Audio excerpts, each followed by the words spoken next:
Hey guys, naghahanap ba kayo ng skincare ngayong summer? So ayan, may re-recommend nga ako sa inyo dahil ito guys is nakaka-refresh and nakaka-moisturize ng skin. Kung pupunta kayo ng beach at tingin nyo na sunburn nga kayo, ito guys yung magandang gamitin.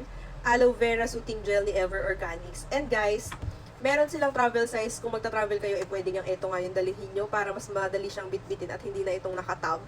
O, diba? Maganda to guys sa face and sa body, pwede nyo siyang gamitin. And kung nagko-commute naman kayo na commuters, tapos feel nyo is ang lagkit nyo na sa pagko-commute and dry na yung face nyo, meron silang mist. Ito yung ginagamit ko guys kapag nagko-commute ako. Yung kanilang aloe vera mist, sobrang nakaka-help to, lalo na kapag nagbiyahe, tapos mainit. Nakaka-refresh talaga to guys pag i-spray nyo sa inyong face. So, ayan.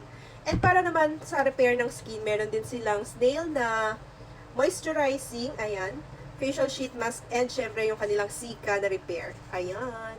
So, ano pang iniintay nyo? Mag-purchase na kayo nito. Ilalagay ko sa yellow basket.